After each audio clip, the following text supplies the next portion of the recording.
Hi everyone, and welcome again to Coffee with Craig. Today I'm going to be chatting to you as you come online and discuss some of my thoughts for the future. And today I'd like to talk about 2023 as a prelude, perhaps, for a better age to come. So, welcome to Coffee with Craig.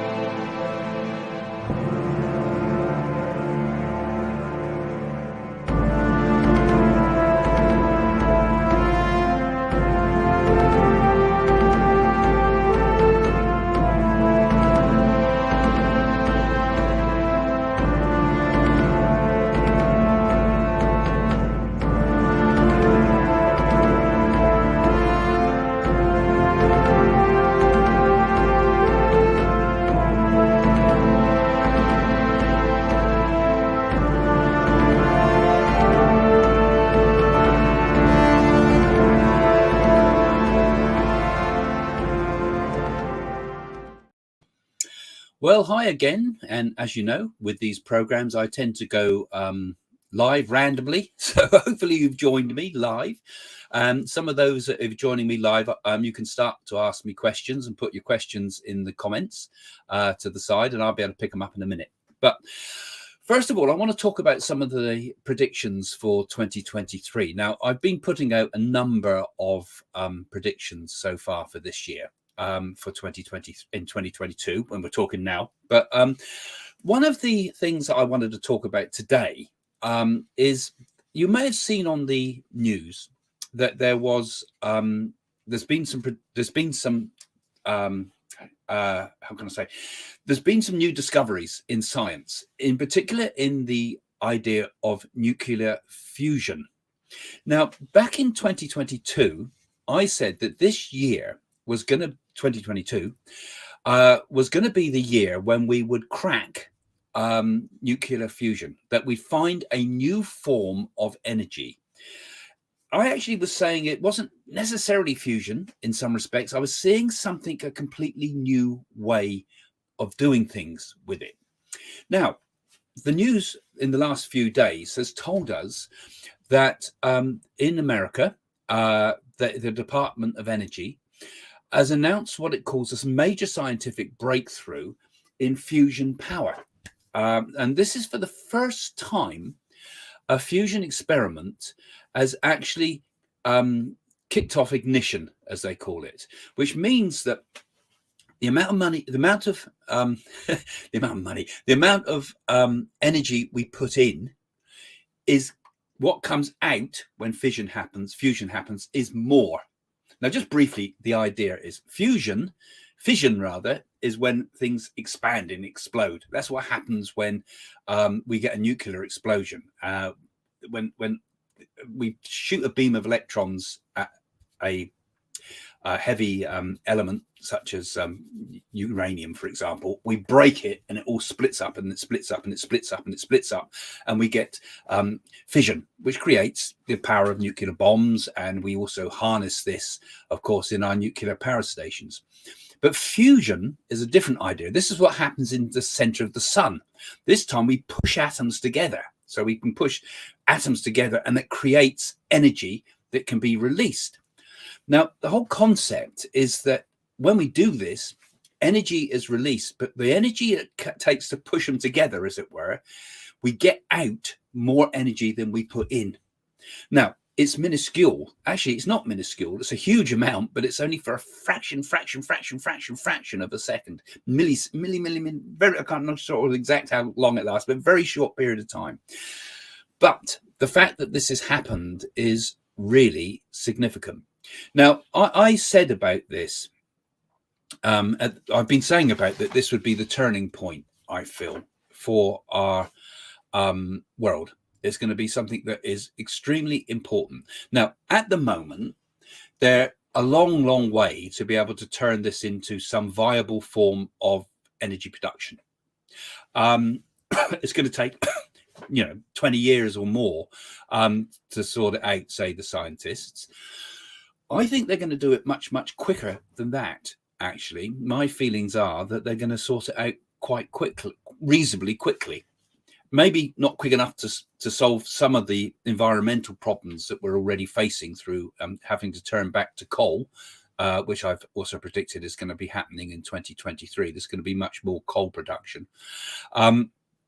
But for me, I feel this is important because I made a lot of, I've often in these talks said about the significance, the importance of doing this, because you think about it, and it would be absolutely world changing for the material world out there, as it were. Now, I talk a lot, if you follow my channel here, I talk a lot about things such as the coming golden age. You know, they call me the prophet of doom because often, and they call me the new Nostradamus in the news, as I say sometimes. But you know, the many of the things that happen in the world are pretty heavy.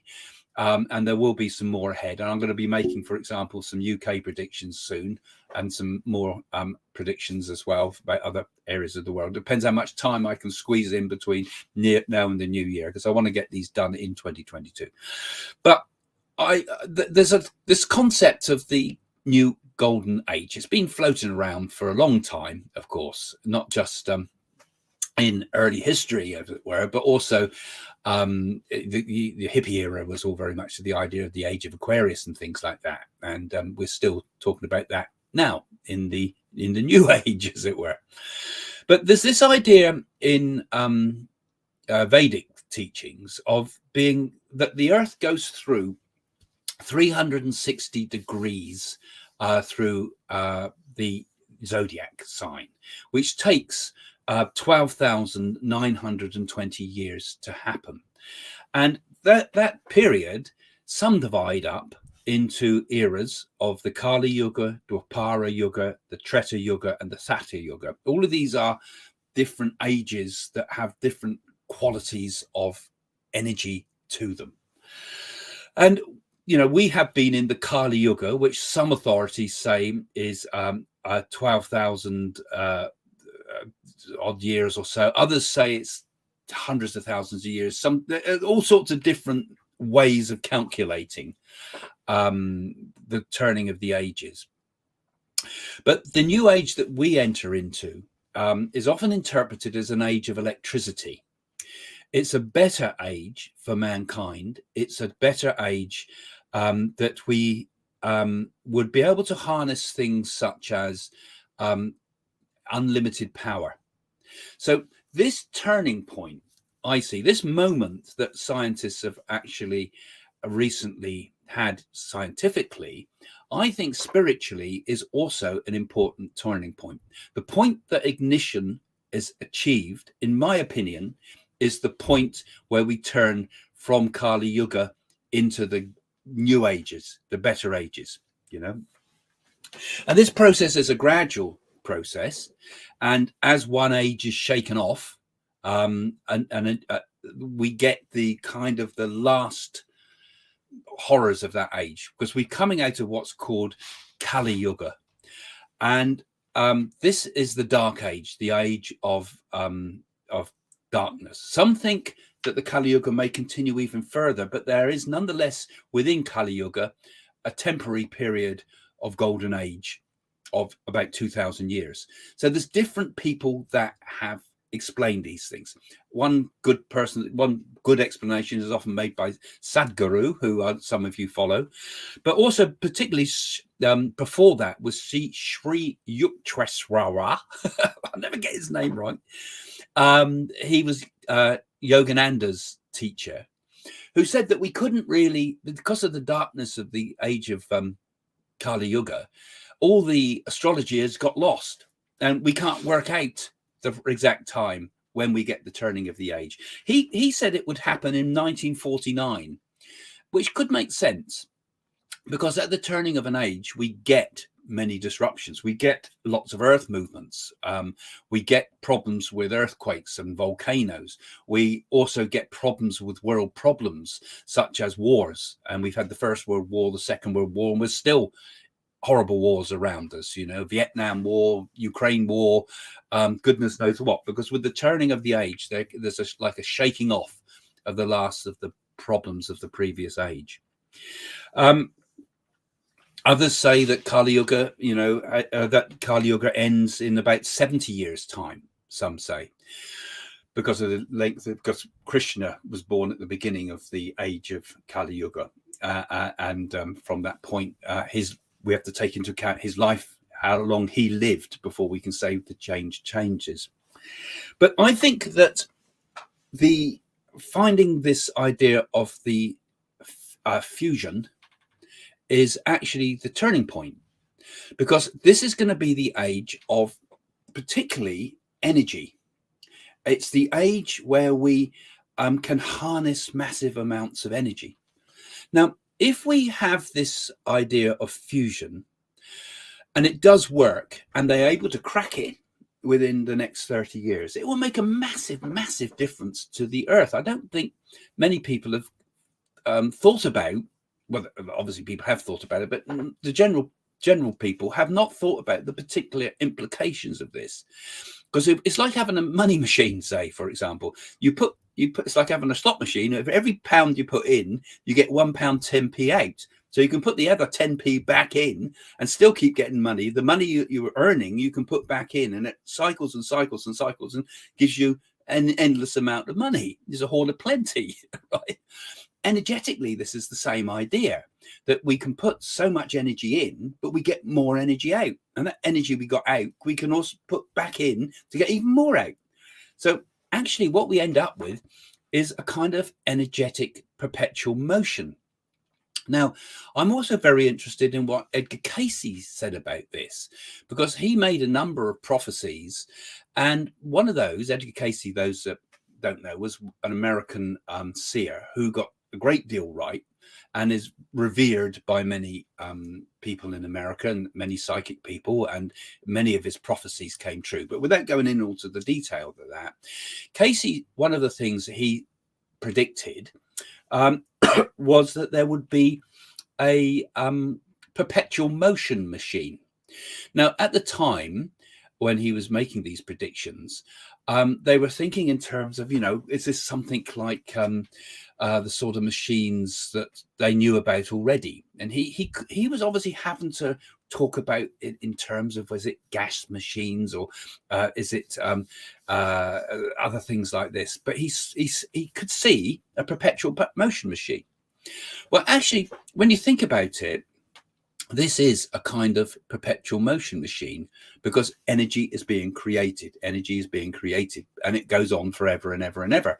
And once we crack this idea of being able to get past this ignition point, then things change. So it's pretty important, I feel, that we look at this and consider this as being maybe one of those things that could be an astrological turning point. I think it'll be very interesting. I'm not sure the exact time that they cracked the ignition, but if that time would be very interesting to work out from an astrological standpoint as a starting point. A birth time of that would be interesting to work out for you astrologers out there. What do we come up with if you take the exact time astrologically? Could we plot so much from that point?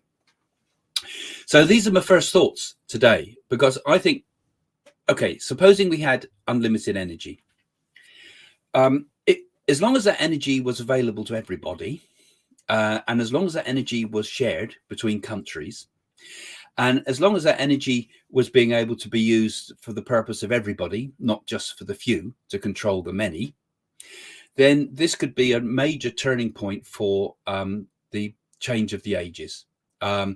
With unlimited energy, we could desalinate water. We could have as much water as we wanted.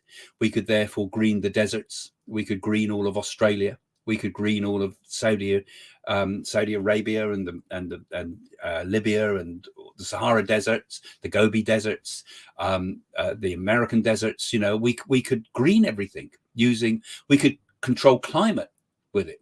We could, if we could create ice if there's not enough ice on the ice poles. We could green Mars even with it, because we just have so much energy at our disposal that we could just do unlimited things. Factory production we could produce goods for free, you know.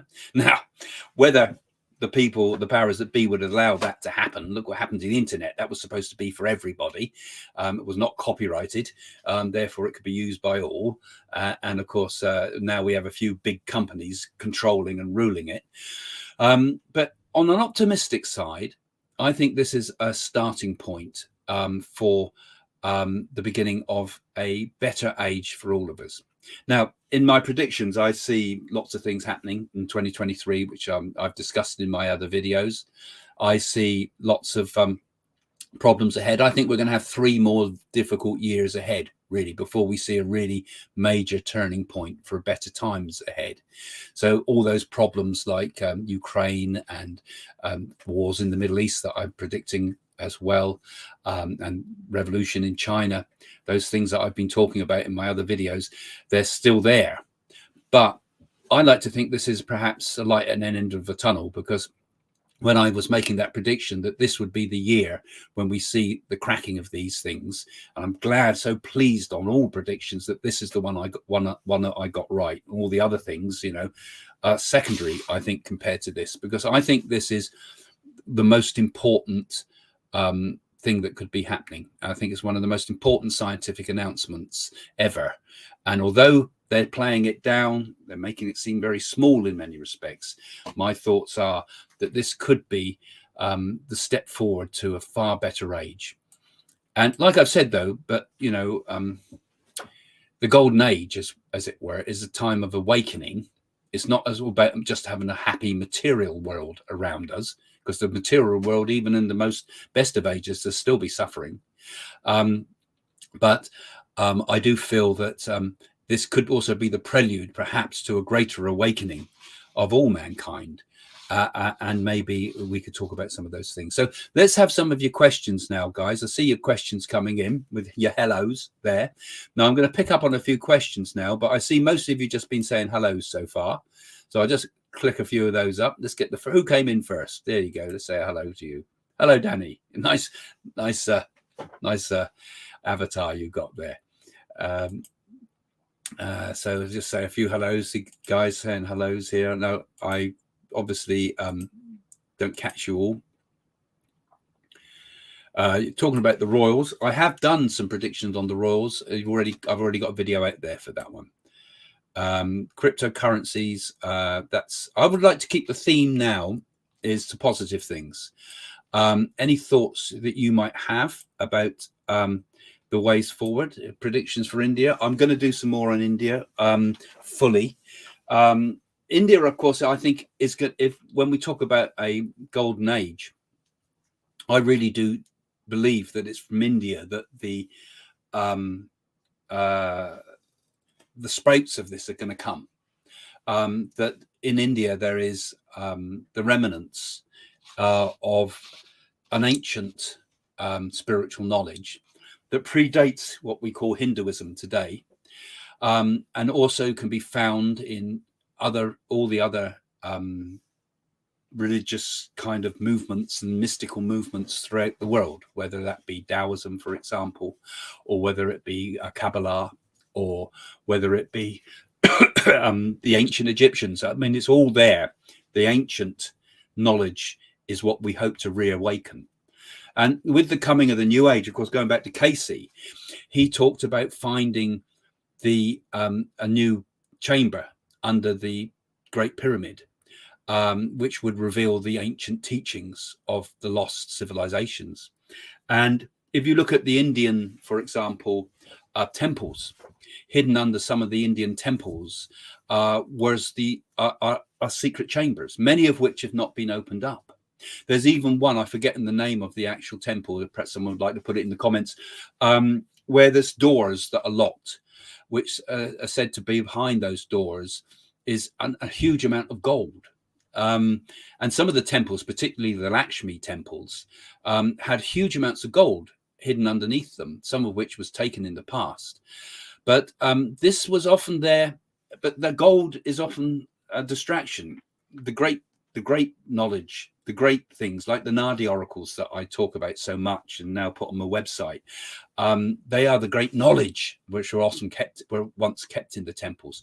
Goodness knows what things are there. But the doors of the temple, this one particular one, I've forgotten the name of it. I should have looked it up before I kind of peek randomly to. The doors are locked by a mantra, they say.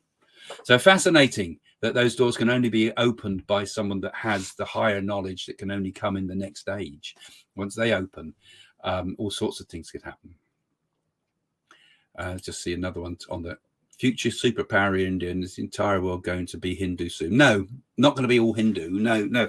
What happens is Hinduism is one of the great religions of the world. That perhaps in many respects, I think is very much closer to the old knowledge.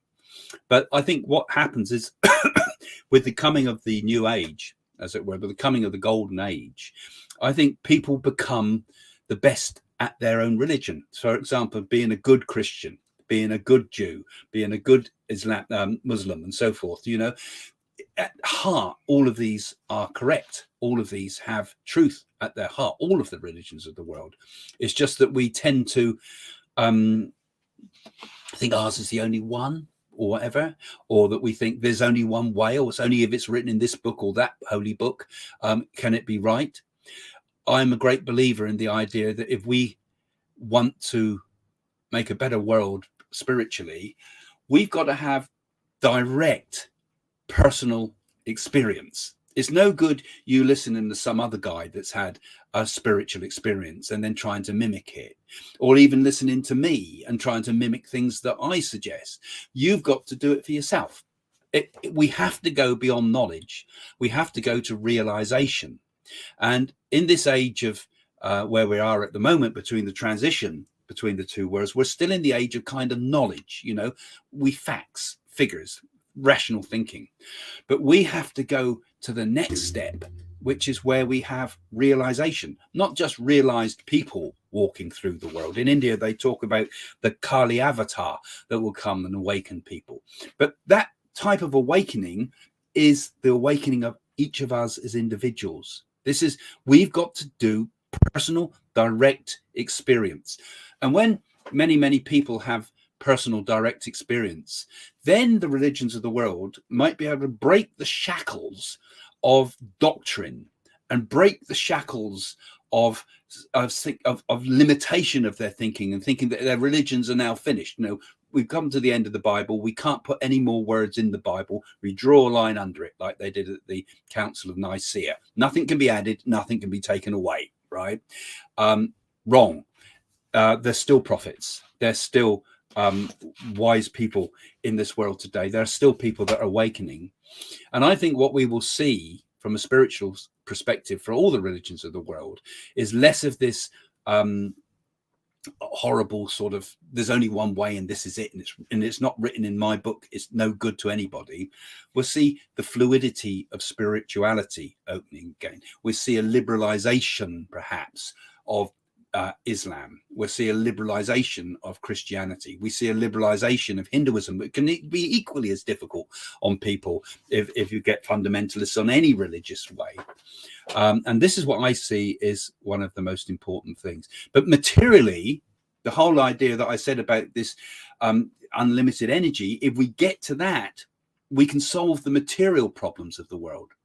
But even if we solve the material problems of the world, there's still suffering, isn't there? Because people are not awake. While you're not awake, you're suffering. If you're living in ignorance, you're suffering. If you're living in the darkness, you're suffering. But if the light and the energy has awoken in you, then that's happiness, you know? And the way forward, that's what the way forward will be. So any more thoughts on this particular topic that I'm keeping today, because I'm going to come back other things such as UK predictions and all the rest of it and other ones. But I just want to hear any thoughts about this particular theme that I picked up on today, guys. I know there's lots of things people ask, you know. There's an interesting thought, you know, Taoist thinking, be like water, you know, adaptability, fluidity, be like air, perhaps even, you know, be everywhere, be able to flow with things. That's another way to avoid suffering in the world. Thanks for that one, Jason. That's interesting and kind of on topic. Another one. So true, Craig. Fundamentalism dogma has ruined religion. We all need enlightenment. I've been talking today to one of my friends who's a medium, a very good medium, and a Christian as well. And we were having a little chat about how, he's been sort of studying ancient Greek to get to the bottom of his biblical studies, and when you read it through, you start thinking, God, there's so much can so easily be misunderstood. So much can be easily twisted around, and even though he's a very devout Christian, he wants to see more liberalism in his religion. And I think I don't belong in any religion. I feel all religions are mine. I feel, because I think if you're seeking direct understanding, if you're seeking personal awakening, then that is the case. All religions are yours, because the truth is in all of them, isn't it? And I think this is the way. This is where today, isn't it? Surely where the great sickness of the human soul is, really. I think there's a sickness in the age. When you look at the way television works, when you look at the awful focus that everybody has, terrible materialism here in the West, and terrible materialism growing everywhere else. Terrible materialism growing in China, terrible materialism growing in India, terrible materialism in every place of the world. We've got to get back to the reason we're here in the first place. How many people are asking, why am I here? How many people are asking about what is the purpose and meaning of human life? They know there's a hollow there. There's something missing. But what is it? It's because we become so exteriorized in our thinking, really. We're looking outwards. Happiness is over there. Happiness is in that new relationship. Happiness is having a nice new car. I'll be happy once I've got a proper house. I'll be happy once I've got children. I'll be happy once I get my health back, and so on. The happiness has to come from within. It has to be inwardly focused. And that's what I'm talking about when I'm talking about the Great Awakening, and any more interesting thoughts? Let's have a look. That's an interesting thought too, Shell. Human connection and belonging. Social media is not human connection. No. And I think this is another area where, we've got to find human connections again, because you're so right with that. So many people are so deeply alone in the world now. How often do we get to be with friends? We think we're with friends all the time. We're watching telly, and we got one eye on Facebook and one eye on TikTok and whatever, and one eye on your comments here on YouTube, and it's a kind of a friendship, and it's great, but we're all missing human interaction. And it's the same as that's almost like another one of these experiences that's like somebody else's experience. It's not a direct experience. And I think on an emotional level, many people are losing their heart, as it were. They're losing their connection with the world. It's all remote. It's all, you could be sat alone for years without ever connecting with anybody nowadays, and still think you got friends and things, but we do need the human companionship. Something perhaps we can find more at this time of year, for many of us who've had families, hard for those that haven't, but to try to connect with people directly is when we meet each other. We all have such busy lives, don't we? We all have such busy lives. It's awfully difficult. And honestly, today's message till now so resonates with me. I think it resonates with all of us, because I think, what are we here for? People come to the channel. You guys come to the channel. And I'm honored that you come and listen to me and listen to my predictions about the future. And lots of the times you say, oh God, Craig, it's all so negative. Well, the external world is. And I think even if we crack the problems of the world, like supposing that this energy thing that I've been talking about here really did sort of come to fruition very fast, and we could we had the potential to make a utopia here, you know, based on the idea of unlimited wealth for everybody. Basically, that's what it could mean. We could control our environment through energy to such an extent that we could have whatever we want. Then people would become weak. They become weak, like in H.G. Wells's Time Machine, where there's one group of people below the earth who are sort of almost demonic people that do all the work, and those that live above that are almost childlike because they've lost they don't have to struggle for anything. And it's the same in our world, that we often, when things get too easy for us materially, we become weak people. And I think then destiny comes along, fate comes along and gives us a hard kick sometimes, such as illness, which you can't avoid, to make us rethink. So a perfect age, a perfect utopian world surely has more to do with happiness within ourselves than it is having. We've got to have happiness, not having. It's the having that causes so much of the problems in our lives, doesn't it? It's the thinking we haven't got something that creates the problems in our life. Some of the happiest people I've seen is so often the people that have so little. Some of the most generous people I've met are some of the people that have very little in their lives, you know. And that's because, in many respects, because they've been forced to, in some respects, they're forced to be happy for small things. And I think, you know, there's a lot to be said for things like counting your blessings and things like that, isn't it? What's this one? I haven't read it. I just clicked on one. Irish, so you gave me one there. Irish saying, laughter and sleep are the best therapy. True. We should not take life so seriously. Have a laugh and watch the stress wash away. And another Irish one that they often say, isn't it? Is to have a drink when you're happy, but also have a drink when you're sad. And that's what happens with the Irish. You have a drink when you're happy and you have a drink when you're sad. But there's a lot of wisdom in the old Irish sayings, though. Laughter and sleep are the best therapy. Indeed, they definitely are. And I think a lot of the problems that happen in the world is because we're so busy all the time. You know, I'm a very, very busy person, and it does affect your sleep. And if it affects your sleep, it affects your mood. I use things like meditation to give myself back to normal. But I know that many of the people that so for example, do readings for, sometimes it's simple depression coming from endless, energetic lifestyles, never getting any sleep, overworking all the time, not being able to connect with friends, not being able to have the simple things in life. How often do you take a walk, you know, just with nature and enjoy it and not find your minds running too fast? You know, there's so much we miss nowadays. We're so out of connection with one another. We're so out of connection with nature. We're so out of connection with our spirit, and we're rushing ahead and we're expected to be buying and spend, getting and forgetting, isn't it? We've got to have more.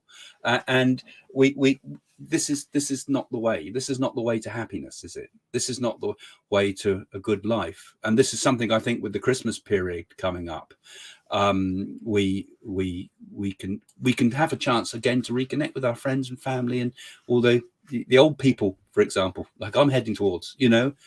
Hello, Craig. Do you think our civilization is falling? I think it's fallen, really. And I think Western civilization is under threat at the moment, actually, because I think so many things but fundamentals are being undermined in our world, I think. And I think a lot of it is to do with globalism and the greed of globalistic sort of thinking. I mean, you know, I think we need to take more control of the world in many respects. You know, we can't leave it to businesses to do the right thing. They don't. We can't leave it to politicians to do the right thing. They don't. We can't leave it to religious leaders to do the right thing. They don't. You know, we need more. And I think one of the things that's going to be happening in this period ahead over the next 2 years or so is that I think people are going to want to start taking back power, you know, and this is why things like I predicted that I feel there'd be a revolution in China. If that happens this year or coming year, or it's in the ways ahead, I'm not quite sure, but it's going to come in sooner or later. It's people taking back power. We're seeing here in with the strikes and things going on here in the UK, is people are so frustrated. Even the nurses have to say, we've got to have some power. We're helpless. We're being told, yes, we all clap you and say you're wonderful, but that's not good enough. We've got to eat. We can't live, you know. So I'm very sympathetic with the nurses. And of course, everybody else is also in the same positions, those some deserving and some not so deserving, who also want to feel that it's hard to cope.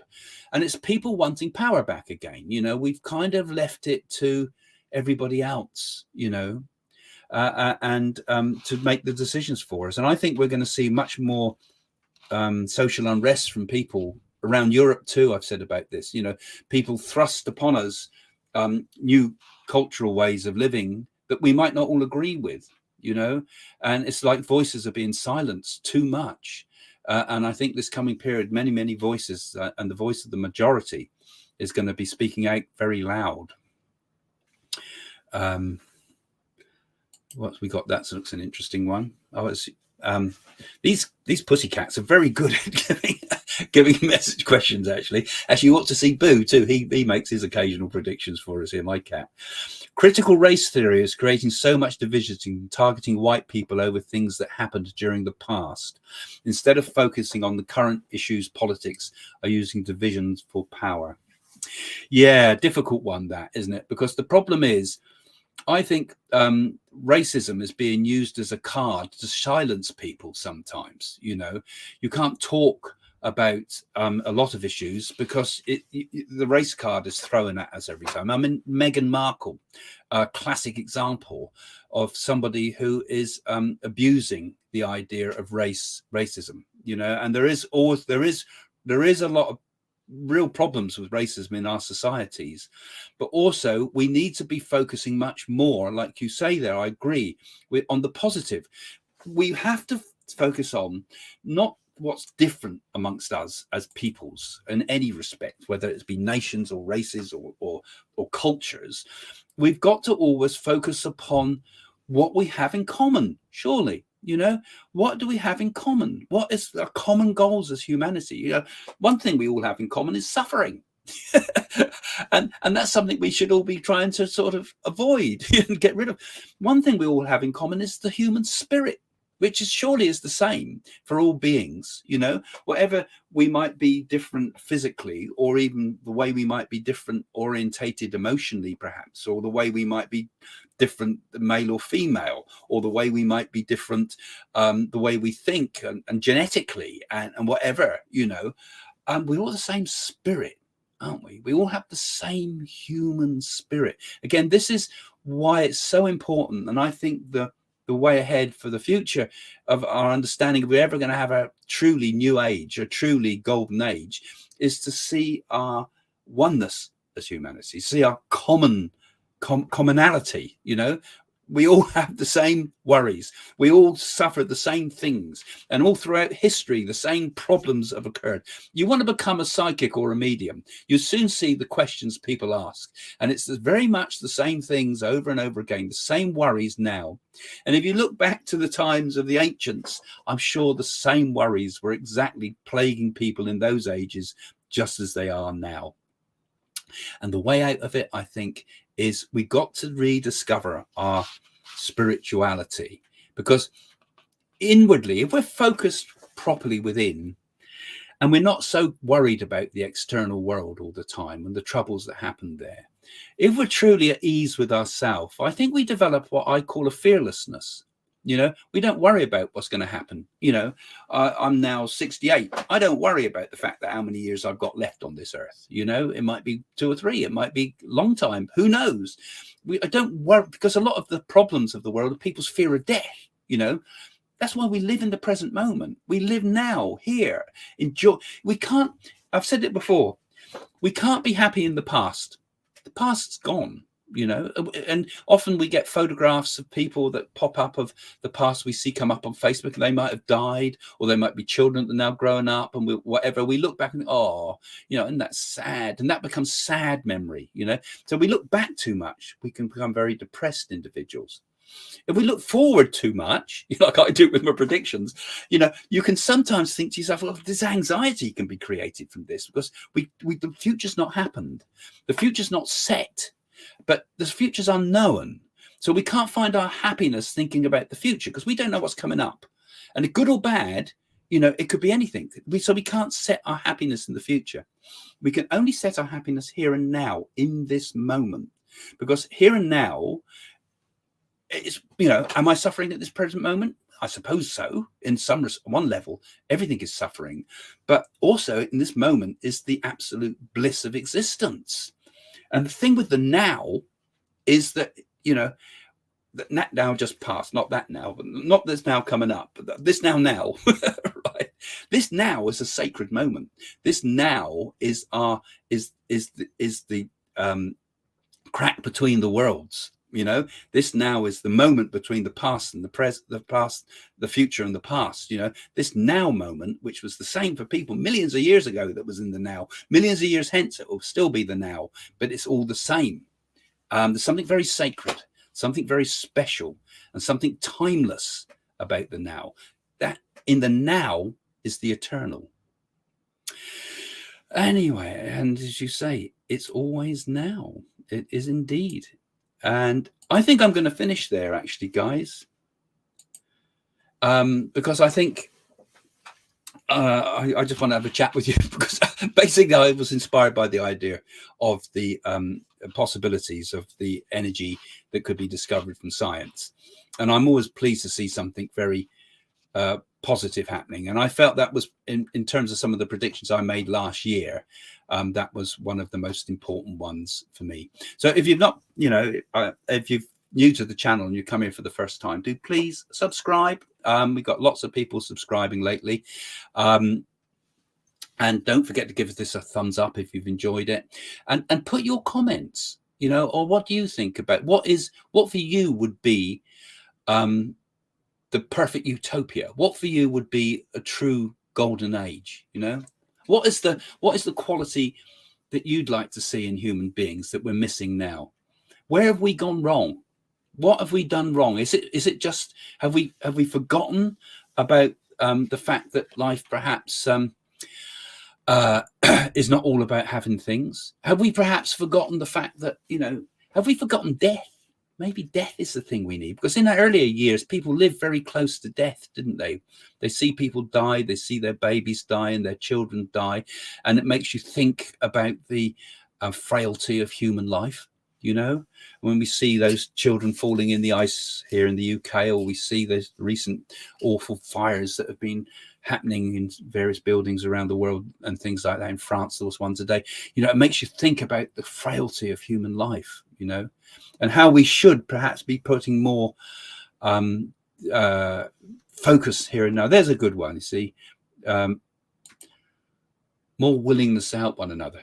You know, how are we not in one of the most selfish ages of all time? Another one coming up here.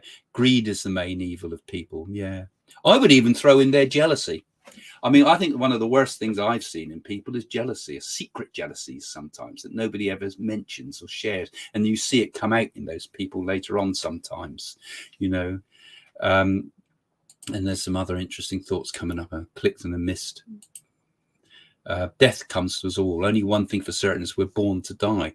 And that death thing is the important thing. If we can live with death, if death can follow us every step of the way in life, if we have death on our shoulder, as it were, it helps us to perhaps appreciate all existence, you know, that this here is temporary, you know, all these YouTubes one day will all be gone. All knowledge about who I am, you know, even though I'm reaching out to people and there's lots of people getting to know about me, it'll all be forgotten, you know. One day Leonardo will be forgotten. One day all of it will be forgotten, you know.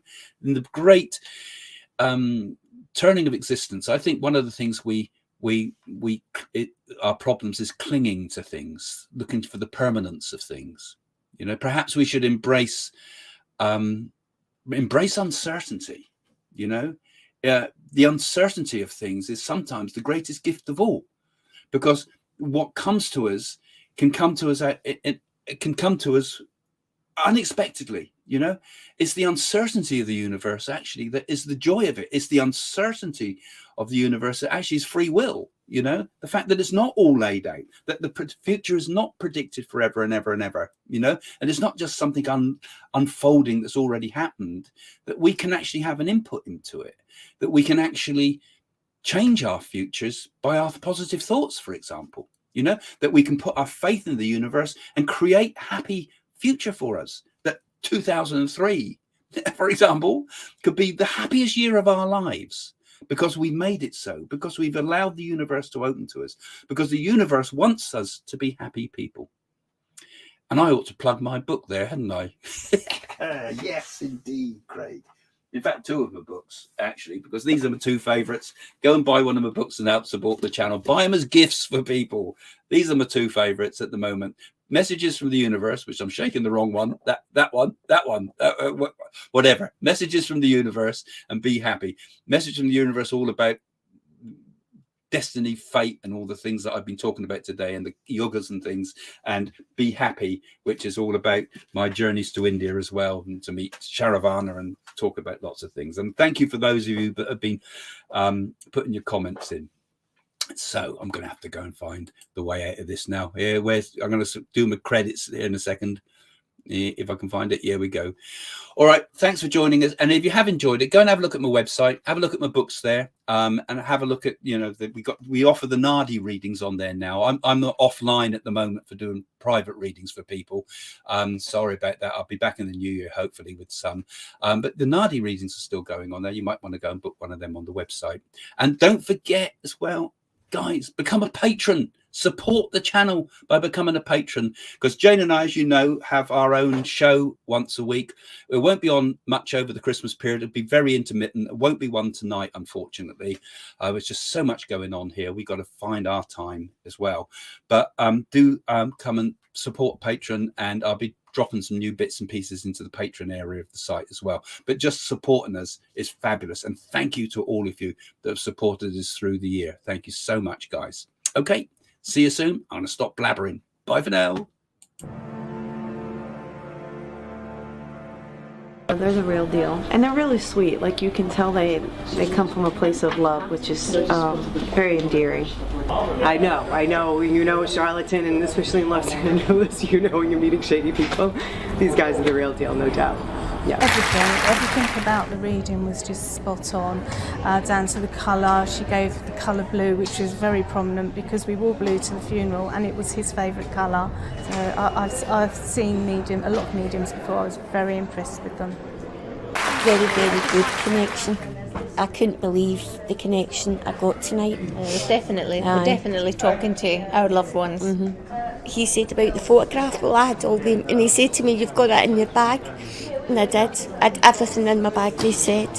When I went outside for a break, and I said to Carol, they know things that nobody else knows. Now, where was I at the back there? She was spot on. Everything was right. It all meant a lot to me. She had my father's name, everything, things about my brother. There's been problems with my brother. And I'm so glad to hear from both. My father, he was doing this. I'm just glad he's friends with me, because things happened. Now it's all just a bit emotional.